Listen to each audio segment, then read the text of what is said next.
بسم اللہ الرحمن الرحیم۔ میں ہوں طارق سمیر، ڈیلی ممتاز ڈیجیٹل کے ساتھ۔ ناظرین، آج آپ کو سب سے اہم معاملات پہ بتانا ہے، ایک بیک گراؤنڈ بتانا ہے۔ جنرل قمر جاوید باجوہ کا ایک منسوب ان سے ایک انٹرویو آیا ہے جو شاہد میتلا نے لیا ہے، جس میں انہوں نے ڈان لیکس کے حوالے سے بتایا ہے کہ جی ڈان لیکس کیوں ہوئی تھی اور اس کے کیا مقاصد تھے۔ تو اس حوالے سے میں نے اس وقت 2016-17 میں بہت رپورٹنگ کی اور سارے معاملات میں نے بڑے قریب سے یہ دیکھے۔ بڑی آف دی ریکارڈ انفارمیشن بھی اس وقت سے ہمارے پاس محفوظ ہے، موجود ہے۔ اس میں کئی چیزیں ہم ابھی اظہار کر سکتے ہیں، کئی پہ نہیں کر سکتے۔ تو اس حوالے سے آپ جڑے رہیے گا، میں بہت سی اہم باتیں اس میں بتاؤں گا۔ ایک تو واقعہ یہ ہے کہ یہ ایک وزیر اعظم نواز شریف اس وقت کی سربراہی میں، جب وہ وزیر اعظم تھے نواز شریف، تو ان کی سربراہی میں ایک میٹنگ ہوئی جس میں اس وقت کے army chief general Raheel Sharif, اس وقت کے وزیر داخلہ چودھری نثار علی خان، موجودہ وزیر خزانہ، اس وقت بھی وزیر خزانہ تھے اسحاق ڈار صاحب، اور D G I S I general Rizwan اور دیگر حکام شریک ہوئے، جس میں یہ بحث مباحثہ ہوا کہ جو کالعدم تنظیمیں ہیں، بالخصوص لشکر طیبہ والی کا معاملہ تھا کہ ان کو قومی ادارے میں کس طرح سے لایا جائے، اور انٹرنیشنل کمیونٹی کے جو اعتراضات ہیں، جو تحفظات آ رہے ہیں، اس کو کس طرح دور کیا جائے۔ وہ ایک ڈسکشن ہوئی، اس کی ایک خبر سرل میڈیا نے ڈان اخبار میں شائع کر دی، تو اس پر بڑا ایک طوفان مچ گیا پاکستانی میڈیا میں، اور اس وقت کی اسٹیبلشمنٹ کی طرف سے یہ تاثر دیا گیا کہ یہ ایک فوج کو بدنام کرنے کی مہم جو ہے وہ شروع کی گئی ہے۔ اس پر بڑی بحث مباحثے ہوئے، میٹنگز ہوئی۔ اس کے ایک میٹنگ ہوئی جس میں اپنا جنرل راحیل شریف آئے اور ڈی جی آئی ایس آئی اس وقت کے جنرل رضوان، اور اس طرف سے نواز شریف، اسحاق ڈار اور چودھری نثار علی خان، شاید فواد حسن فواد صاحب بھی اس میں میٹنگ میں موجود تھے۔ اس میں یہ معاملہ بتایا گیا کہ جی خبر جو ہے گورنمنٹ کی طرف سے لیک کی گئی ہے۔ اس میں الزام لگایا گیا، جنرل رضوان نے ڈائریکٹلی پن پوائنٹ کیا نواز شریف صاحب کی صاحبزادی مریم نواز کو۔ تو اس میٹنگ کا حوال جو میرے پاس موجود ہے، اس کی تصدیق تردید چودھری نثار صاحب بھی کر سکتے ہیں، اسحاق ڈار صاحب بھی کر سکتے ہیں، جو بھی ان کا ورشن ہوگا وہ مجھے دیں گے تو میں اس میں اگلی ویڈیو میں اس کی وضاحت بھی کر دوں گا۔ جو میرے پاس معلومات میں اس کا اظہار کر رہا ہوں۔ تو اس وقت چودھری نثار علی خان نے بڑے غصے کا اظہار کیا کہ جنرل صاحب، آپ پرائم منسٹر کی فیملی کو بیچ میں کیوں لا رہے ہیں؟ یہ معاملہ ہے کیا؟ آپ اس انداز میں مریم نواز کا، ہماری بیٹی ہے، اس کا نام کیسے لے رہے ہیں؟ تو اس پر انہوں نے بریفنگ دی جس میں یہ فیصلہ ہوا، اور اس میں پرویز رشید صاحب کا بھی ذکر آیا جو وزیر اطلاعات تھے، اور راؤ تحسین Ali Khan principal information officer ہوا کرتے تھے، ان کا بھی ذکر آیا۔ تو اس پر ایک ابتدائی انکوائری ہوئی۔ اس انکوائری میں کمیٹی جو بنائی گئی، 3 رکنی کمیٹی بنائی گئی تھی، جس میں چودھری نثار علی خان، اسحاق ڈار اور فواد حسن فواد شامل تھے۔ اسحاق ڈار صاحب نے اس معاملے سے اپنے آپ کو جان چھڑا لی، اور ایک آدھ میٹنگ کے بعد انہوں نے کہا کہ میں مصروف ہوں، اور مصروفیت تو ہوگی ان کی یقیناً، لیکن انہوں نے اس معاملے سے اپنے آپ کو الگ تھلگ کر لیا۔ تو یہ معاملہ صرف اب رہ گیا چودھری نثار علی خان اور فواد حسن فواد کے درمیان۔ تو انہوں نے پرویز رشید صاحب کو بلایا اور ان کا موقف سنا، راؤ تحسین علی خان کو بلایا، ان کا موقف سنا۔ تو فواد حسن فواد نے میری معلومات کے مطابق اس وقت کے ڈی جی آئی بی آفتاب سلطان، جو ابھی چیئرمین نائب بن کے ریٹائر ہوں، جنہوں نے استعفیٰ دیا چیئرمین نائب بن کے، ان کو بلایا اور کہا کہ جی یہ اپنا پرویز رشید صاحب کا موبائل ہے، آپ اس کی فرانزک کرا دیں۔ وہ انہوں نے فرانزک کرا دی۔ اس ابتدائی رپورٹ کے بعد پرویز رشید صاحب نے وزارت اطلاعات سے استعفیٰ دے دیا، اور ان پر یہ الزام نہیں لگا تھا پرویز رشید صاحب پر کہ جی آپ نے کوئی لیکیج کی ہے، اسٹوری آپ نے پرنٹ کرائی ہے۔ ابتدائی انکوائری کی میں بات کر رہا ہوں۔ اور اس میں یہ الزام لگا کہ آپ کے علم میں آ چکی تھی یہ بات کہ سرل میڈیا آپ کے پاس دفتر آ کے ملا اور اس خبر کی تصدیق چاہ رہا تھا، تو آپ نے نہ وزیر داخلہ کو آگاہ کیا، نہ وزیر خزانہ کو آگاہ کیا، نہ وزیر اعظم کو آگاہ کیا، نہ وزیر اعظم آفس کے سینئر افسر فواد حسن فواد کو آگاہ کیا کہ ایسی کوئی چیز پبلشڈ ہونے والی ہے، تو اس کو رکوایا جا سکتا تھا۔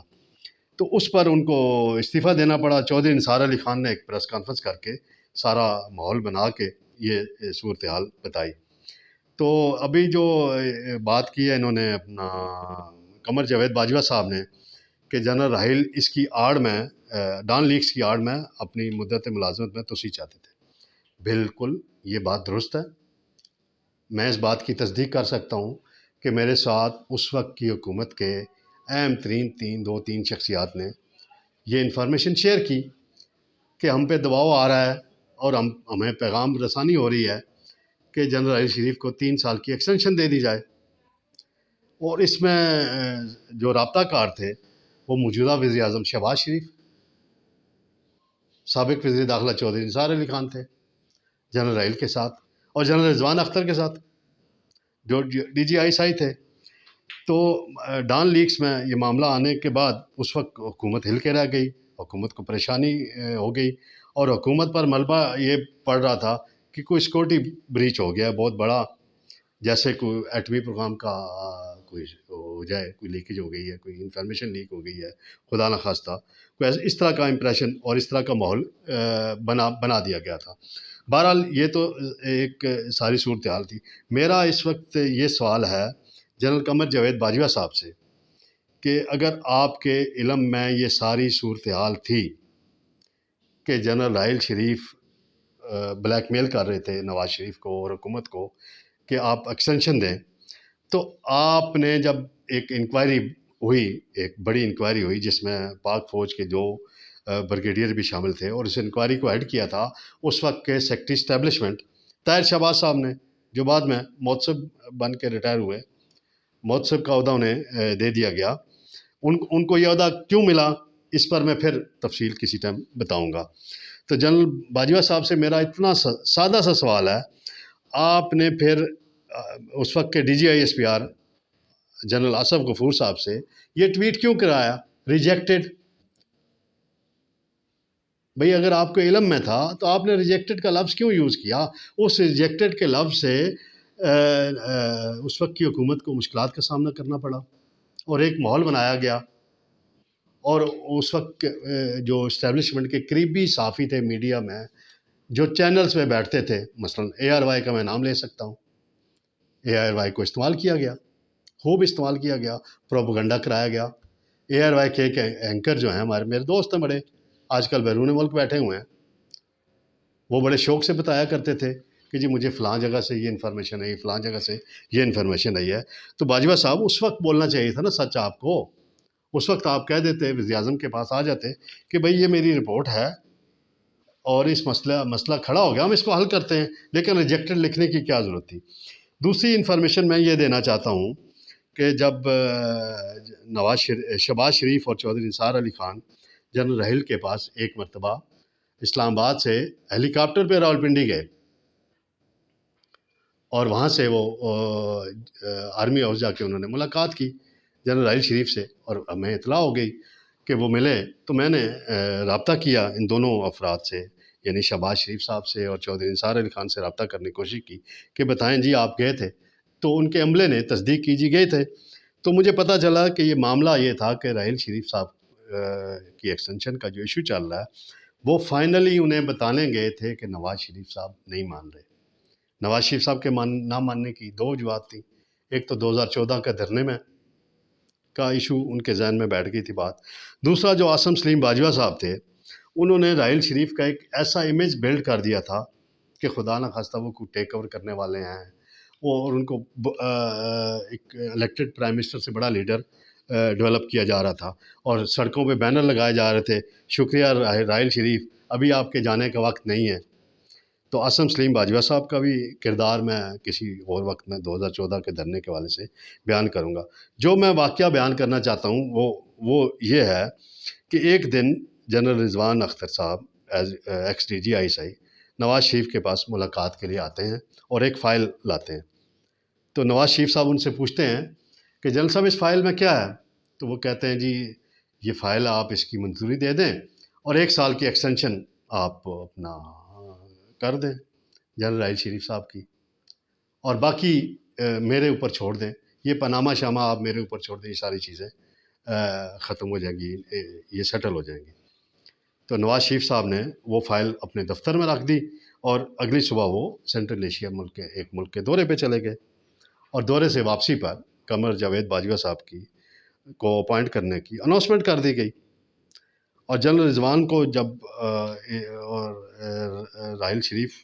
کو تو اندازہ ہو گیا تھا کہ ایکسٹینشن نہیں ہو رہی، تو پھر انہوں نے الوداعی ملاقاتیں شروع کر دیں۔ تو یہ ساری کہانی ہے۔ اس میں ایک میں بات کرنا چاہتا ہوں، ہمارے راؤ تحسین علی خان، وہ بیچارے اس کی زد میں آ گئے، اور ان کو گریڈ 22 ملنا تھا،